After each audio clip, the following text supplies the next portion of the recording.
Olá pessoal, tudo bem? Eu sou a professora Jéssica e vou acompanhar vocês nas próximas 2 semanas, em que nós vamos discutir o Uruguai de Basílio da Gama. Aqui eu trouxe o planejamento dessas aulas. Nessa semana vai ser uma introdução ao conteúdo, então nós vamos analisar o contexto histórico, as mudanças que ocorriam no Brasil e os seus reflexos na produção literária. Também vamos tratar do autor, Basílio da Gama. Eu vou propor algumas questões para nortear vocês durante a leitura do texto, para na aula do dia 26, nós nos voltarmos para a leitura do texto. Então, eu vou trazer trechos da obra para analisar o conteúdo e a estética. Também diálogos com outras artes e para nós refletirmos sobre a importância e os reflexos dessa obra para a consolidação da literatura brasileira. Nesse dia eu também vou lançar a atividade avaliativa, que serão 2 questões sobre o conteúdo trabalhado, tudo que nós vermos nessas próximas aulas. Então, quando se pensa na literatura produzida no Brasil colônia, muitas vezes dá a generalização de tudo que foi produzido na época. Sobre isso, Ivan Teixeira ele vai falar que o que se conhece hoje por literatura colonial brasileira é invenção do século XIX, fundados na tradição da hermenêutica romântica, que procura homogeneizar o passado para ajustá-lo aos olhos do presente. Os estudiosos do nascente Império Brasileiro criaram aquela expressão para designar as letras produzidas naquele período. Então, o que há é uma homogeneização de todas as manifestações literárias que deve ser percebida e que deve estar em mente quando nós pensarmos em texto como o Uruguai. Aqui, então, eu trouxe um mapa do período e vão ter dois aspectos principais que vão chamar a atenção quando se pensa no contexto histórico da época. Então, havia um jogo geopolítico do poder que apresentava rápidas mudanças na época em que Basílio da Gama escreveu o Uruguai. Primeiro que havia a desconfiança mútua entre Portugal e Espanha, e nesse período, era um período conturbado pelos acordos e desacordos que se faziam com relação às fronteiras do território da América, né? Então, um exemplo de tratado que vai acontecer na época é o de Madrid, que dividia as terras brasileiras entre os 2 países. Outra questão importante, a luta entre Marquês de Pombal e a Companhia de Jesus. Então, os católicos fervorosos permaneciam ao lado dos jesuítas, mas do outro vinha o Marquês de Pombal com as suas ideias progressistas, iluministas, né, pensando de outra maneira e, de certa maneira, impondo as suas ideias, né, ordenando a expulsão dos jesuítas do território português. Então, essas indefinições políticas das cortes espanhola e portuguesa, elas vão resultar numa descontinuidade na política de colonização.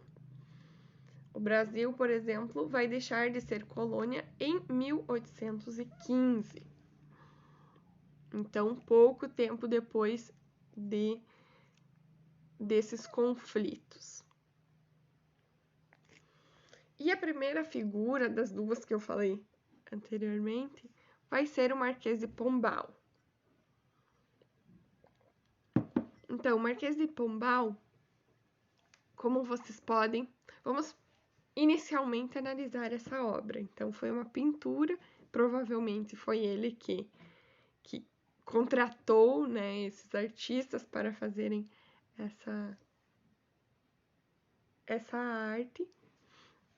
Então, vejam que ele está muito bem vestido, com roupas luxuosas, sentado num trono, né, numa cadeira com arabescos, com detalhes dourados, o vermelho, que também simboliza essa nobreza, esse poder. Vejam que, com relação ao fundo, ele parece estar num lugar bem mais alto, então também um lugar de imponência. Ao redor dele tem muitos mapas, né? Muitas escrituras. Então, inclusive, abaixo da mão direita dele também há um mapa. Então, para demonstrar esse poderio que ele possuía, né? Esse valor, essa importância. Ele aponta, então, para todas as embarcações que provavelmente a corte possui, ou ele, mas assim, para demonstrar que ele pensa no futuro, ele segue adiante, ele quer expandir, né, os seus horizontes. Pensando nisso, então, tenham em mente essa postura dele. Então, Marquês de Pombal, o nome dele é Sebastião José de Carvalho e Melo. E o que ocorreu foi um fenômeno político chamado pombalismo, de 1750 a 1777, quando o Marquês de Pombal ele foi secretário do reino do monarca Dom José I. Então, nesse período, ele tinha ideias progressistas e ele pôde instalar algumas delas em Portugal. Ele foi, então, responsável por reformas políticas em Portugal, era simpatizante das ideias iluministas. E ele expulsa os jesuítas do país e logo das colônias na América. Gente, desculpem os latidos aí. Então, essa desconfiança Havia, porém, uma desconfiança de Pombal com relação aos poetas portugueses, por temer que eles seguissem a velha nobreza. Então, o Marquês de Pombal possuía ideias mais progressistas, né, mas que pensavam diferente daquela tendência conservadora, e ele tinha medo de ser criticado, de que não concordassem com ele. Então, ele contou com os brasileiros, com os poetas brasileiros, sem raízes em Portugal, que pouco conheciam da política da época, no contexto português. Então, eram mais dóceis com relação à incorporação artística das ideias e de valores propostos.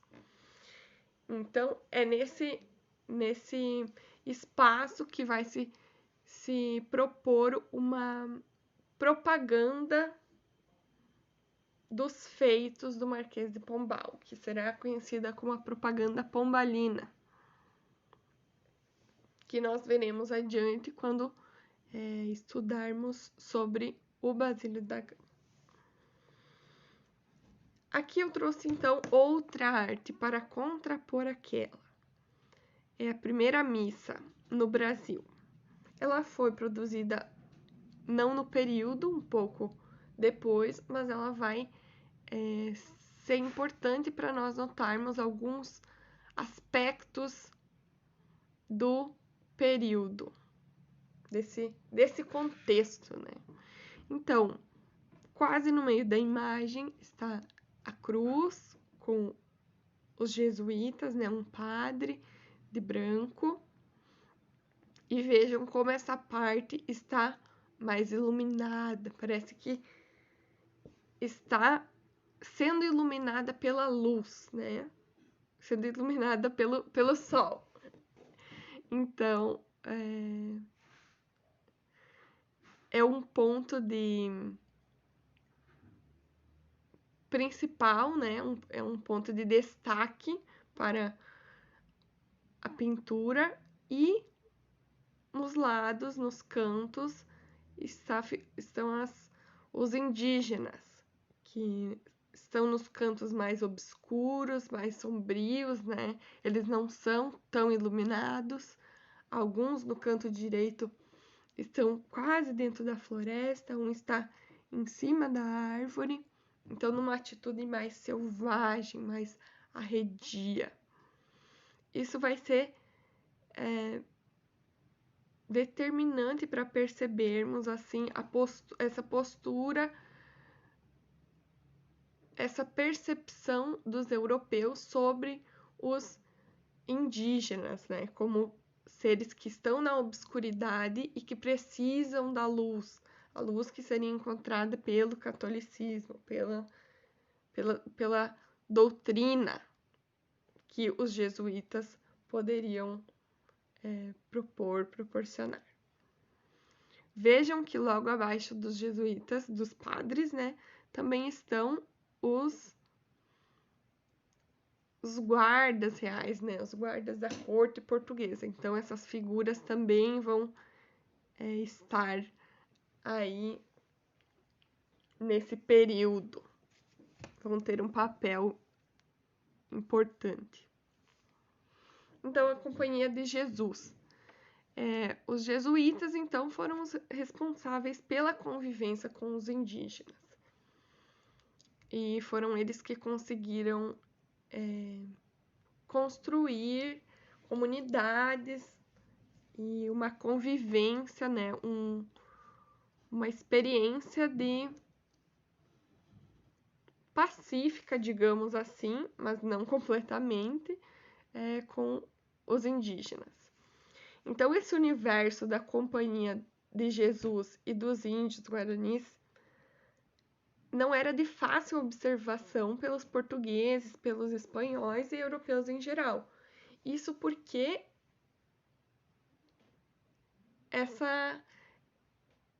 essas comunidades eram vistas como impérios dentro do império. Então, dentro das comunidades, dos 7 povos, das missões, quem comandava e quem detinha o poder eram os jesuítas. Então, a coroa portuguesa e espanhola não tinham a sua jurisdição dentro dessas comunidades, porque eram os jesuítas que comandavam, né? Embora, é claro, o Estado português e espanhol fossem os detentores supremos do poder. Então, é nesse cenário desses dois movimentos que vai existir a guerra guaranítica, vai se manifestar essa guerra. Ela ocorre de 1753 a 1756. E o principal estopim foi o Tratado de Madrid, porque ele dividia as terras brasileiras entre os dois países. E aqui eu passo adiante para mostrar para vocês. Portugal deveria dar a colônia de Sacramento para a Espanha, e a Espanha dava 7 colônias, que eram onde os jesuítas e os indígenas estavam, para Portugal. O principal que se deve ter em mente com isso é que havia os portugueses fizeram uma ordem de expulsão dos povos indígenas, dos 7 povos das missões, e eles deveriam se mover para as terras espanholas. Porém, eram muitas pessoas, cerca de 30 mil entre indígenas e jesuítas e 700 mil cabeças de gado. Então, era muito povo. E os guaranis resistiram ao lado dos jesuítas. É nesse cenário que se constrói essa guerra guaranítica, que será o espaço em que acontece a narrativa de Basílio da Gama. Então, quem era Basílio da Gama? Ele estudou num colégio jesuíta do Rio de Janeiro até que o conflito entre os inacianos e o Marquês de Pombal resulte na expulsão da ordem nos domínios portugueses. Inacianos são outro nome para os jesuítas. Isso porque o fundador da Companhia de Jesus foi Inácio de Loyola. Então, ele estava marcado por ter estudado num colégio jesuíta. Isso vai ser levado em conta pelo Marquês de Pombal. Então, a ligação com os jesuítas o condenava à prisão, mas graças à amizade com o futuro Marquês de Pombal, ele é poupado e consegue prestígio na corte portuguesa. Então, ele permanece em Portugal, né? E aí, essa amizade com o Marquês de Pombal vai ter um papel importante e vai se consolidar com a escrita do Uruguai, né? Que será uma espécie de homenagem do escritor. Homenagem disfarçada, porque na verdade era próprio da propaganda pombalina, né? Que tinha de fato esse objetivo de fazer essa propaganda. E aí, sobre isso, então, a obra de Basílio da Gama se enquadra dentro do esforço institucional na luta contra os jesuítas, e o autor surge como um executor da vontade política da época. Então, ele fala sobre o Novo Mundo estando diante dele. Ele vai falar sobre o que está acontecendo no Brasil, né, nas colônias portuguesas, mas ele está distante, está na Europa. Ele fica, então, na verdade, ele está num lugar em que ele fica dividido entre o mundo eurocristão, que foi aquele ensinado, né, e aquele tradicional da Europa, e o Novo Mundo, que seria representado pelas colônias. Também há nesse período muitos antagonismos, é um período de muito conflito.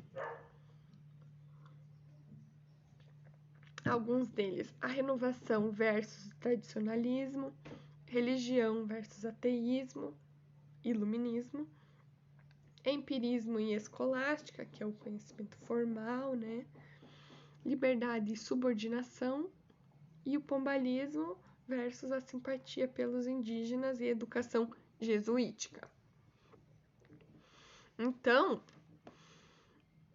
não havia no Brasil uma unidade espiritual e ideológica, era um momento de muitas incertezas, e é por isso que eu coloco como figuras principais o Marquês de Pombal e os jesuítas, que vão representar justamente o velho e o novo, né? O diferente, o que vem a partir das ideias do iluminismo. Outro conceito importante de se trabalhar e se discutir quando nós olhamos para o texto Uruguai, e que vocês poderão perceber na narrativa durante a leitura, é a definição como epopeia. Então, esse gênero, ele fala da virtude, da coragem, da soberania de um povo, e essas características encarnadas nos personagens do relato. Há nesse texto e nas epopeias de forma geral, a obediência à autoridade do Estado. E essa vai excluir a subjetividade.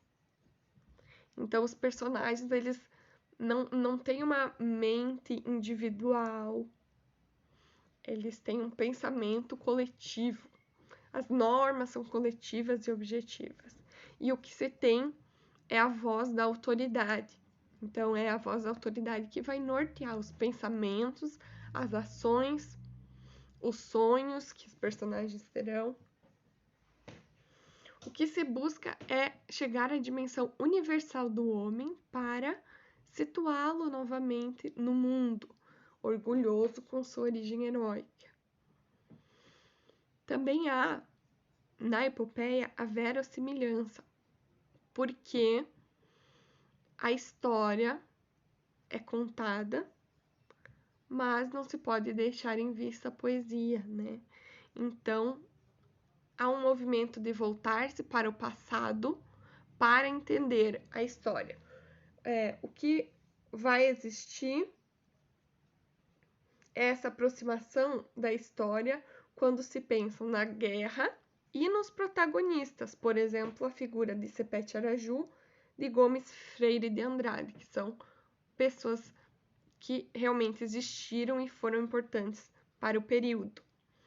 Mas nesse entremeio há a poesia, né, e toda a construção estética que vai definir o texto como literatura. A epopeia ela vai ter um fim quando acontece a ascensão da burguesia. Isso porque o dinheiro ele vai se sobrepor ao heroísmo e, de certa maneira, não haverá mais essa sociedade, essa nação uníssona que vai ser percebida na leitura da epopeia. Não há mais como se utilizar da epopeia se não há mais uma nação firmemente bem definida, digamos assim. E aí, o herói cristão, o herói da epopeia, ele vai ser generoso. Ele propõe a paz, apesar de ser por submissão, alerta para a deslealdade dos jesuítas e fala de um mundo melhor, então, dos feitos, do que vai ser possível nesse novo cenário, né?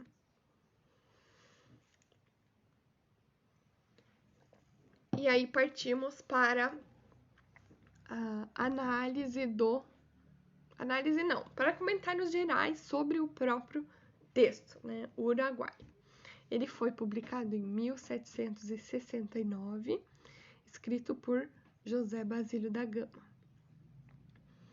que era um dos poetas luso-brasileiros responsáveis pela propaganda pombalina. Então, o poema vai narrar a luta dos portugueses contra os índios das missões, instigados pelos jesuítas espanhóis, que se recusam a sair de suas terras.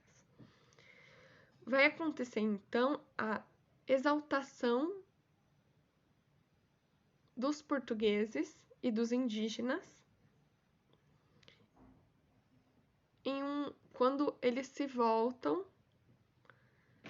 A narrativa, na verdade, se volta então, né, contra os jesuítas, personificados no personagem Padre Balda. Então, o tema do épico Uruguai veio até nós pela voz dos vencedores, porque ele foi justamente produzido pensado como uma propaganda, né? Apesar de ter um valor literário muito considerável. A obra ela foi escrita com pressa, justamente pela pressão para se mostrar fiel ao Estado português, que, como nós já vimos, né, o Marquês de Pombal tinha essa desconfiança e precisava que os seus poetas se mostrassem fiéis ao Estado português. Há também a alegria, a liberdade e a concisão na escrita da obra, e o pouco conhecimento do autor sobre os moldes da epopeia clássica contribuiriam para a maior liberdade no modelo usado no texto. Então, essa maior liberdade.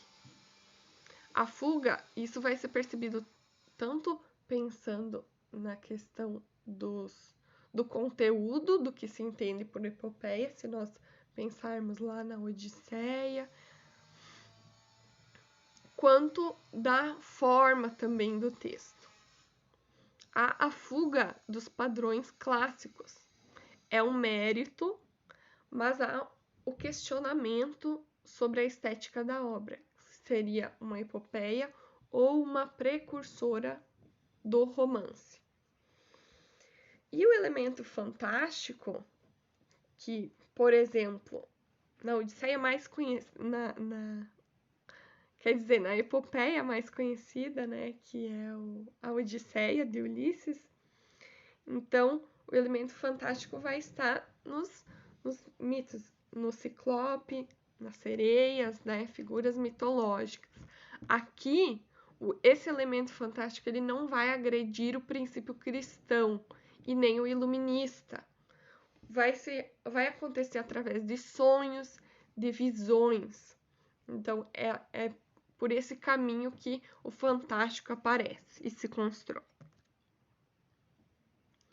A brevidade consagra o Uruguai diante da insistência na cópia do modelo camoniano.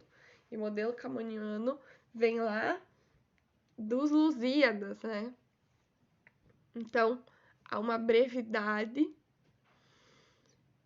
que vai ser característica da poesia brasileira, né? Porque o modelo camoniano seria extenso demais para a época. Então, esse texto ele vai sintetizar a agressão europeia aos povos da América do Sul, metonímia da nossa história continental para sua redução a uma parte. E aí, aqui é uma coisa muito importante, que quando pensamos o Uruguai, não cabe questionar o caráter subjetivo e individual dos poetas, por se manifestarem a favor ou contra o ideal pombalino, porque era uma questão de necessidade, de fato. A decisão dos poetas deve ser interpretada como ajuste de um caso particular, que era a mensagem pombalina, ao esquema geral dos dispositivos retórico-poéticos do costume. Então, eles adaptavam. Também é importante pensar que no período existia o mecenato, né, que eram aqueles mecenas que financiavam, patrocinavam as atividades culturais, né? Então, os artistas, de certa maneira, se adaptavam para atender aos interesses.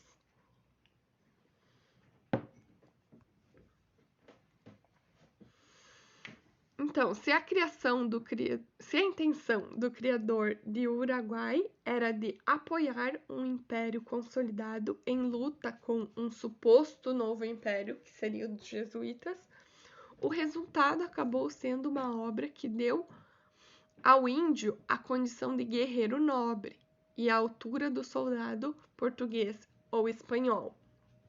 Então, há um efeito diferente daquele que se propunha, né? Se o objetivo era apoiar um império consolidado, surge a figura de um novo guerreiro indígena, que seria a manifestação do brasileiro, né? Então, esse enobrecimento do índio vai ser a base para um futuro nacionalismo que vai vir lá no romantismo, na primeira fase indianista, que inicia em 1836, então um pouco tempo depois, né?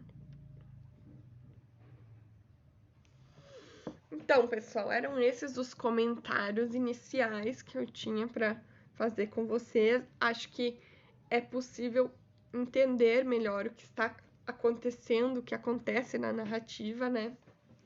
Porque um texto como esse, que está completamente atrelado a um contexto histórico, a propaganda pombalina, tudo que acontecia, né, a Guerra Guaranítica, ele precisa ser lido dentro desse espaço, né, tendo em vista esse contexto histórico.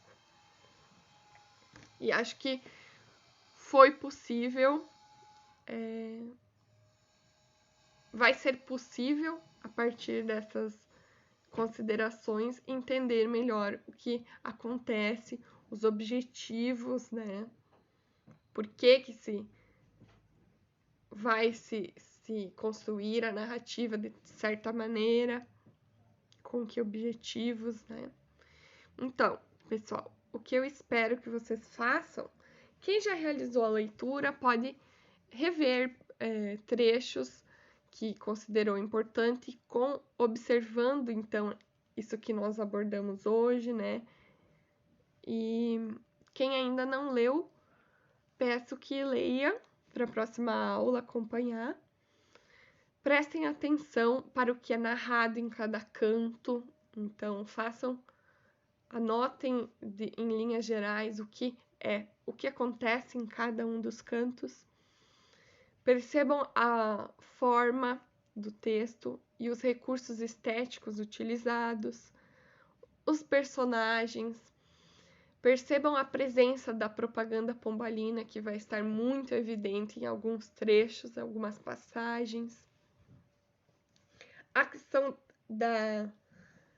do fantástico também, como é abordado no texto. Então, são questões que eu proponho para entender a totalidade da obra.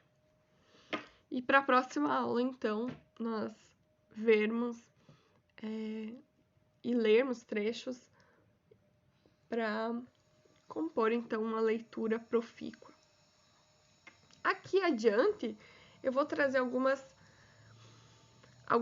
obras artísticas, né?